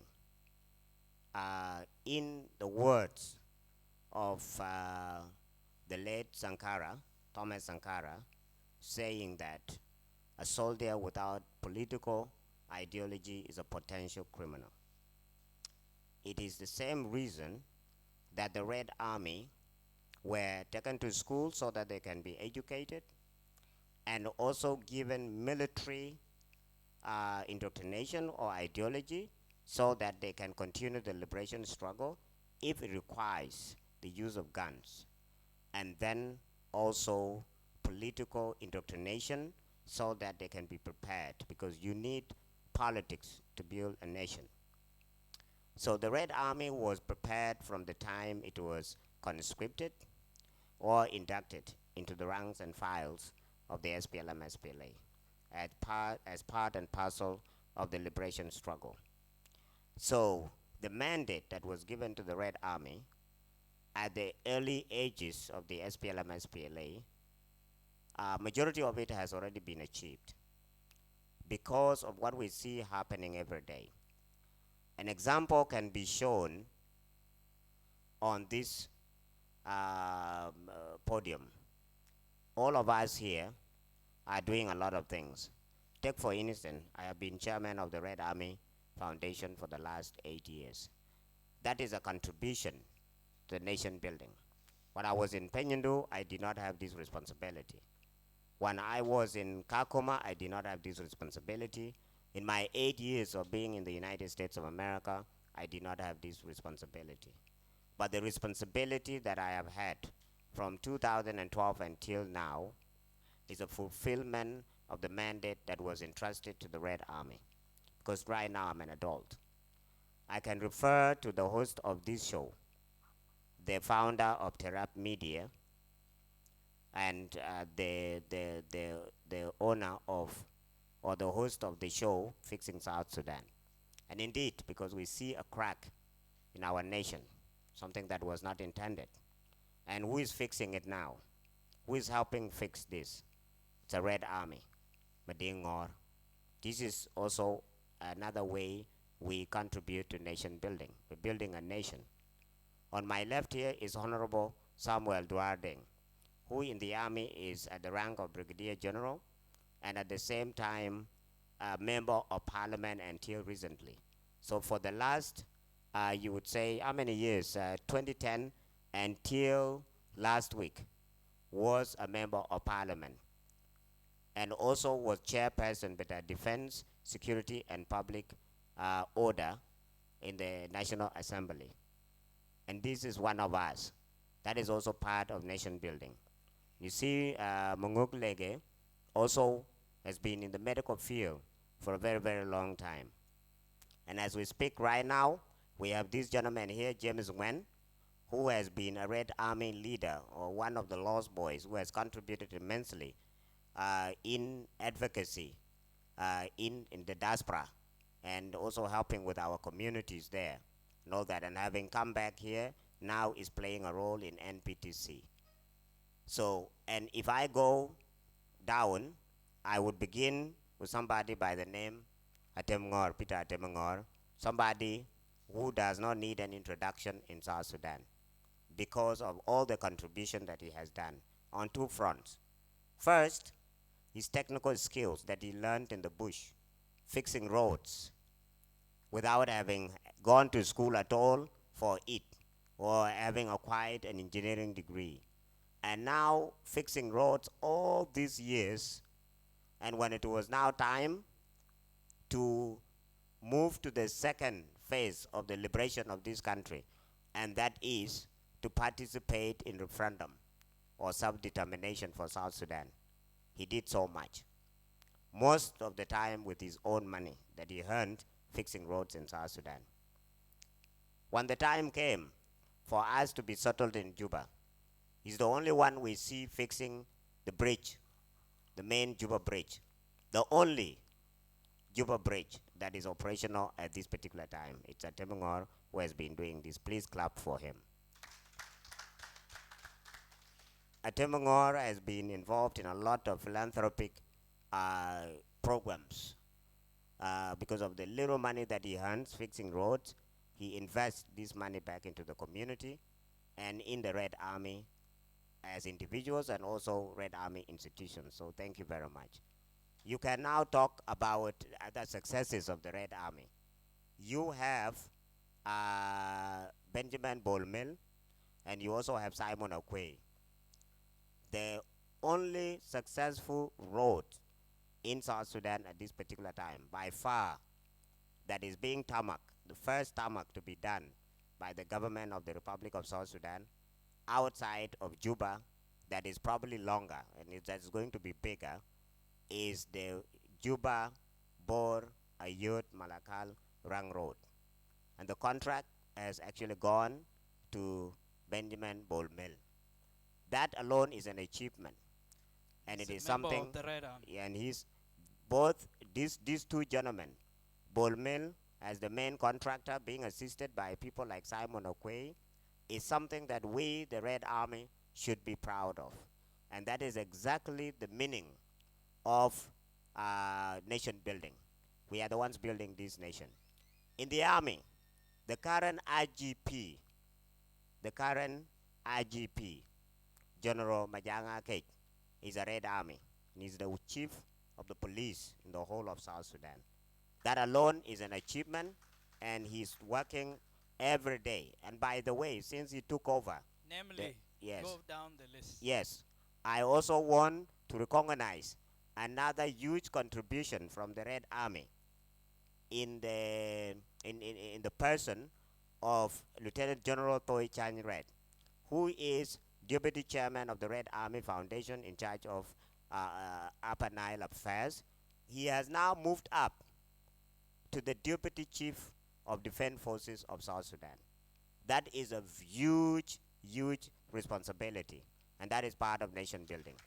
So I see a chief of Defense Forces who is Red Army coming in the near future. That is just the beginning. For us to get number 2 in the nation, in the Army, and for us to have the IGP, I would say that this country is getting rate and rate and rate every day. And that is because of what you have shown, because of the political and military training and your experience of years, suffering, and perseverance that has brought all of you this far. So I will not be able to recognize all, but let me just say also, Dr. Medit is here. These people, the Red Army who were in Cuba, majority of them went to the United States and Canada. Those in Canada volunteered to come back to this nation, were trained there for some time, brought here, and played a role in transforming medical care in South Sudan, and are still here providing this.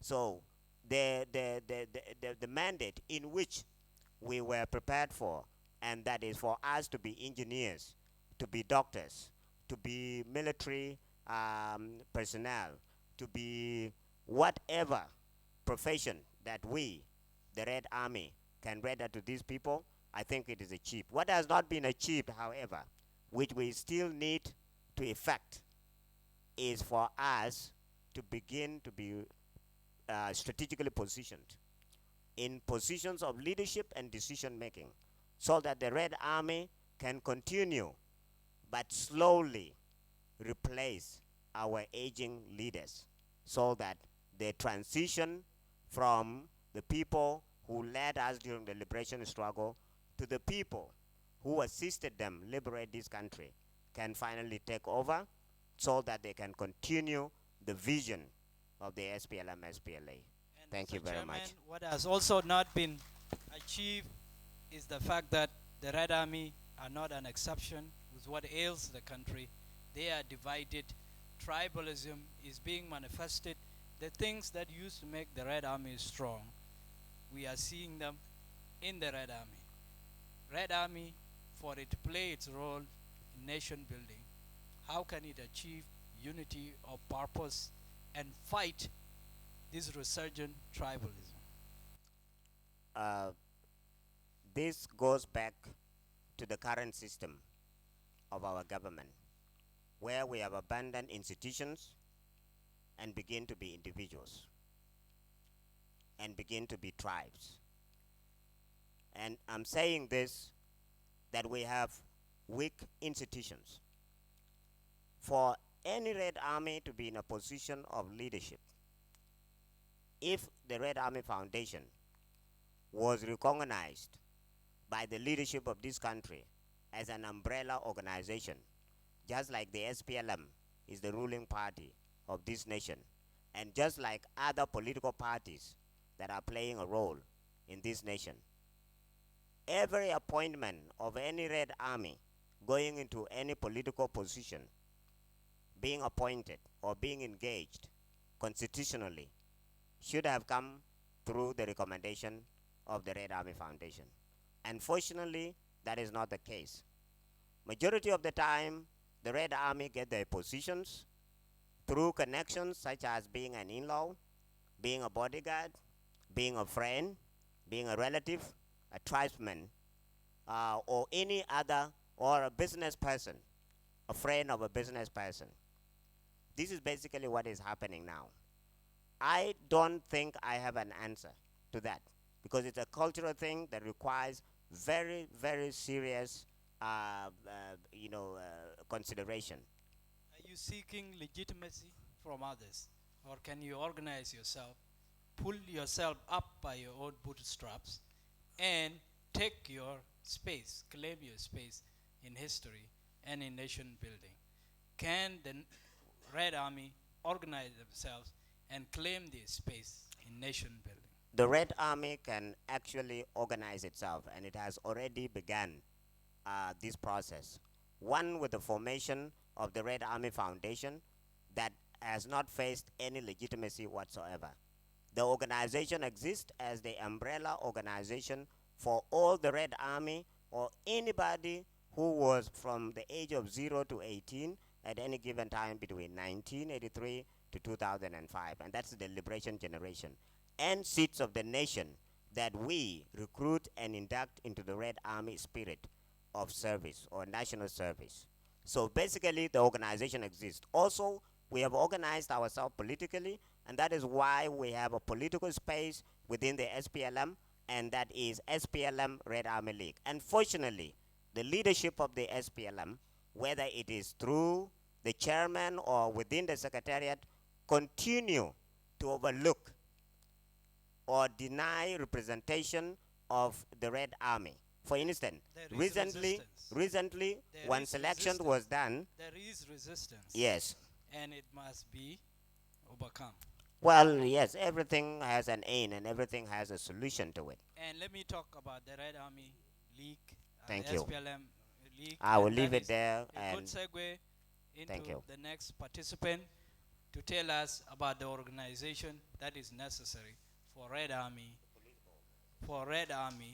to claim its space in nation building. Honorable Samuel Duarte Deng, briefly tell us what is the league and what are your successes and failures and what needs to be done. Thank you, Medingor, once again. Before I answer this novel question, I would want to go back a little bit and bring something element that supports what I would later on talk about it from the history. Very briefly. Very briefly. Let me tell you, taking it in two angles, militarily and politically, Red Army plays very tremendous role in building South Sudan. First, like you have been hearing our comrades who are talking about Capoeira center, being center of the Red Army by then, when after actually coming back from Ethiopia. The first batch of the Red Army from Peñero that were brought to Capoeira were us. I was among this batch. And we were trained in New Capoeira, given a commando training. And later on, when we were dispatched, actually it was our batch, the commandos that were trained in Capoeira, that rescued most of the front lines of the SPLA. During the time when we were actually pushing closer to the split of 1991. So you see, what Red Army did in the battlefield was actually a bigger thing because the split was also a huge tsunami to the SPLA. But without Red Army, it would have been a disaster. But Red Army stood firm and actually tried to make it possible. Thank you. For the And in SPLM the to context, stand. and in the context, we of also that- did it in Juba, in Nentzain. I was here. I was a participant of the Nentzain campaign that came here. Now, in the context of now, in the context of the current political situation or the current nation building process that the country is now transitioning from the period of us achieving the independence from liberation to independence. After we have achieved the independence, in my mind, because we had already been prepared. In 2005, after signing the CPA, most of the Red Army were actually taken into so many training to come and pick up some of these responsibilities. I also happened to be in the delegation that went to Libya and to Khartoum, advanced team to Khartoum in 2005. We came before the death of the late chairman, Dr. John. We came to Sudan and we disseminated the peace agreement in the Sudan, the towns of Sudan. Now, with the Red Army, to find itself being an organization that was actually having that sentiment of being a son of liberation struggle, or the second generation of liberation struggle. And now you are finding yourself being at a distance that you could not be able now to do something. Look, people, Comrade Deng, have counted that have made it possible to go to that higher position. Most of us actually tried it by all means. It did not come through Red Army organization. It was individuals merits. Either you are a high-ranking officer or you went to political position like what I did. What I did when I was in the army, I was called by my own constituency, and they went and elected me, and I came to parliament. When I got also that position of being the chair of Defense and Security Public Order Committee in the parliament, it was based on the merits. And you were also nominated to be in the SPLM Red Army League. Can you briefly talk about it? Coming to the position I'm holding in the Red Army political wing, we got established in 2014 officially by the degree of the chairman, by the order of the chairman of the SPLM, that Red Army should have a political wing in the Red Army structure that would be called SPLM Red Army League. Now, there were some colleagues before me. Among them was Roy Deng, Ronald Roy, and then yes, they came just a few times. Then I came in. I came in 2016. 2016, when I took over this office, I tried to equalize the activities that Red Army is doing, or maybe more with the other one, with the other leagues within the SPLM. But we found it very difficult because the way Red Army even became a little bit stranger for some individual within the structure of the secretariat to hear. When you say, I am Red Army League, say, what is it now, Red Army now? Huh? And they know in the order of the chairman, it is written that there is something called SPLM Red Army League. But when you want, you want to go and coordinate with them the activities. And unfortunately, these are the big offices within the secretariat that are actually shying away from where Red Army. If there was a will, the Red Army, SPLM Red Army League would have carried the SPLM if there was no resistance. If there was no resistance, if we were given a chance to take up some of the activities, actually the SPLM would have been now better the way it is. I don't think SPLM should have been remaining just like, people are saying that SPLM is redundant because activities are not there. And SPLM Red Army League has got a lot of wealth, knowledge, I mean, a lot of people with experience that can do political work. Mobilization, and this is what is done always by the leagues of the SPLM. We have been doing it for quite a long time, and there is no yet recognition to this.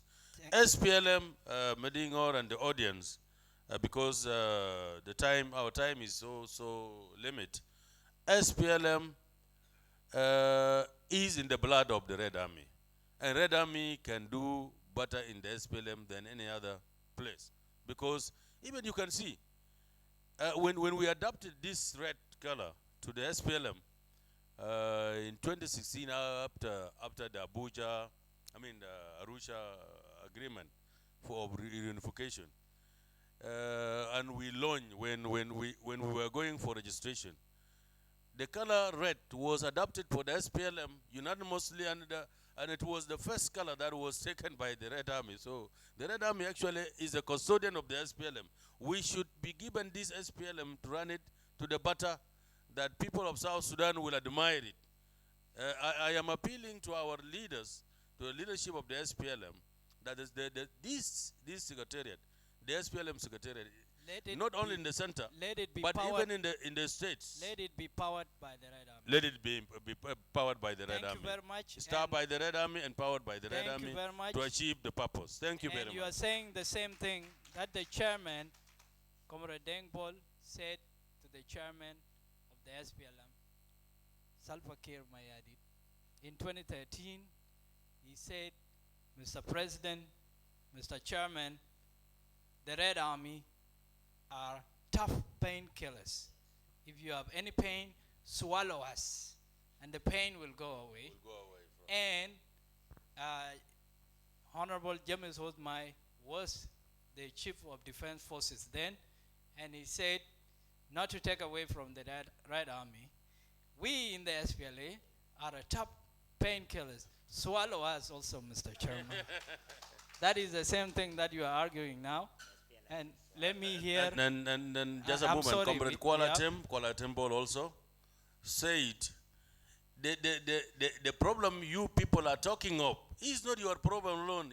You can only be taken as a soup. When you want to eat, you are an appetizer. But the problem actually is the general SPLA problem. You want to eat the main thing. Thank you very much. Mongong Lege, can I hear from you briefly about the role of Red Army in nation building and specifically fighting off tribalism to unite our people so that we can do one thing. South Sudan can be big with the resources it has. In fact, when there was optimism, they were calling Juba, Dubai. Too much money, everybody came here, the war happened, and we went back where we started. What should we do to claim our glory? Thank you once more, Madingor. You know, Red Army has a lot of good roles that play in this country. To begin with, in this whole territory of South Sudan, most of the Red Army, they are the one deployed in. Right away from the infantry, coming to signals, coming to medical fields, going to computers skills, all those positions that the Red Army holding them. It means the Red Army, they are contributing half of their activity to the country. Why not? If you come to freedom like today, we have our own country. So our top people should not forget us. We do remind them for such a days, but I think up to now, few of them, they are the one remembering us. So, the union of the Red Army today, Red Army have no any problem among themselves. They love themselves. That's where if they met in any corner or in any junctions, they do love, they like themselves, and they do share things together. I think the problems, maybe the problem facing Red Army or the challenges, I could maybe say maybe this kind of situation in this town, whereby each and everyone doesn't have capacity to help his brother or his sister, or a person like a teacher who taught him those days he has no power to assist him. People are minding their own business. Yes. So, I think up to this juncture, Red Army as whole, right from Panyudu, from Palotaka, from Dimo, from all those areas we have counted them, up to now, there is still one family. They are one family. Why? You can't get Red Army talking of another Red Army in behaviors or in other way around. In a negative fashion. In a negative fashion. Meaning that we are in one umbrella. Just matter of you need opportunity. The needs that maybe can cross to another side of help. But we are in a one umbrella. Thank you very much. And lastly, let me hear briefly from James Nguyen about the contribution of the diaspora. He was in Canada, and the Lost Boys of Sudan is a disguised name of the Red Army, and they lobbied the politicians in the West to ensure that there was the Sudan Peace Act, which later pressured the Khartoum regime to bring about the CPA and then referendum and independence. Dr. John Garang was saying, and this is true for everybody, that all the people who contributed to the liberation, to the independence of South Sudan were not in the battlefields. Some of them are unsung, they are known, and they contributed in many areas, not just in the battlefronts or in the diaspora.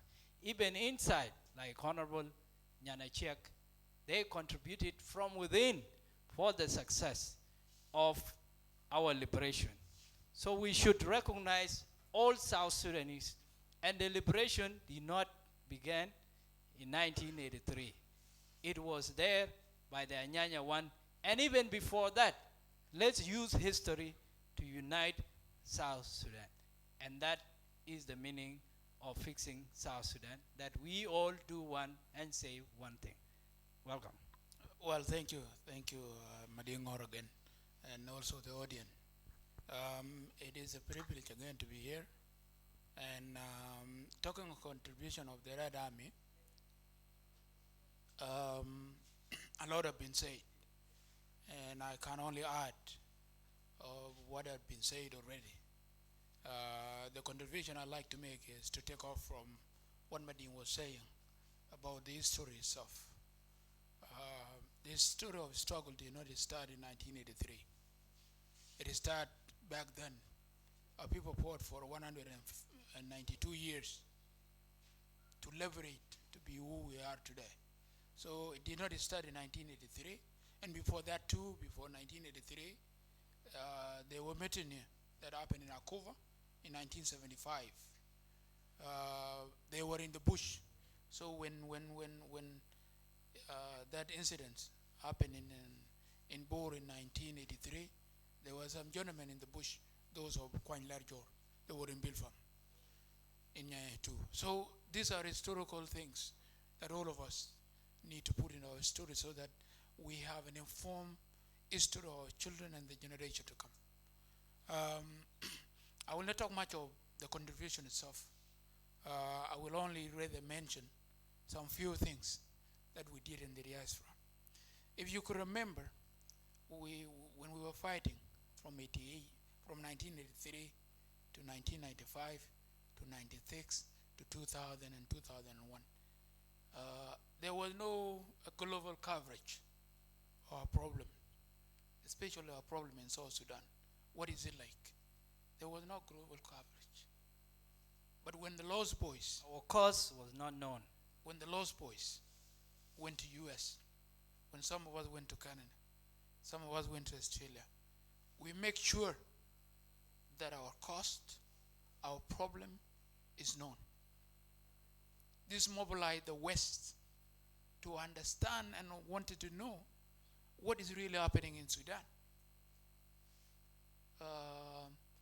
We met, we lobbies, we go to churches, we met congressmen, aldermen, priests, leaders of various countries, telling them our problems. Because what they want to know first, who are these young boys that are walking alone? That lead to a discussion. And when it lead into a discussion, that made us to give us a forum to share what we came through and what forced us to move out of our countries. Without the lost boy that went to America, we would not have US supported the referendum that happened. This has been overlooked. It has been overlooked by our leaders lately, but it's a contribution that all of us will not forget. It is a contribution that all of us will always cherish. And most of all, I should say this. In this country, the Red Army are the only cohort that have gone to schools than any other cohort in this country. It is the generation that makes sure that education is the first thing. And if you look around, this is not just an education. They make sure they understand their books. They are the most educated group that we have in this country. And I'm not exaggerating because I'm not. I'm one of these armies. No, this is the reality. And so for us to find where we are in the country, if we were to talk of politics, politics is not given. You will not be given your space. It will not be given to us. We have to claim it. Not necessarily as an SPLM. And not by violence. Yes, not necessarily as SPLMs, not necessarily as an IO, not necessarily as SOA, but as a group of intellectuals that happen to be a citizen of this country that want to develop the country to the next level. Because the bottom line is, we want this country developed. We want the country to be fixed. We want the country to be fixed. Let me borrow from Mading. And that should bring us to the end of the discussion. I'm sorry we have a lot to say, but very little time to say it. When we talk about the Red Army of South Sudan, what we are talking about in the contract of liberation and now is the army of transformation and development. It's no longer about guns. Thank you very much. I'm afraid I cannot go further down, and you take it, I take it as my responsibility. Can you clap for yourself and for the panel? Thank you, thank you, thank you. And with us in the panel have been Mr. Deng Bol Arwan Bol, Chairman, Red Army Foundation, Honorable Samuel Duar Deng, Chairman, SPLM Red Army League, Mr. Mangung Lege Chapas, Red Army Palotaka, Mr. James Manuel, Red Army Panyudu, Mr. Daniel Madid Tondo, Red Army Cuba, Honorable Nyacheng Nial, TNLA, Major General Awur Mawel, Palotaka, Ustaz Boldeng Kwal, Palotaka, Mr. Peter Atengmor, Rhino Star, thanks for sponsoring this forum. Ms. Deborah Achitit Gam, Deputy Chairperson, Gargadal Affairs, Red Army Foundation, and all of you, I am Alingon. Thank you very much.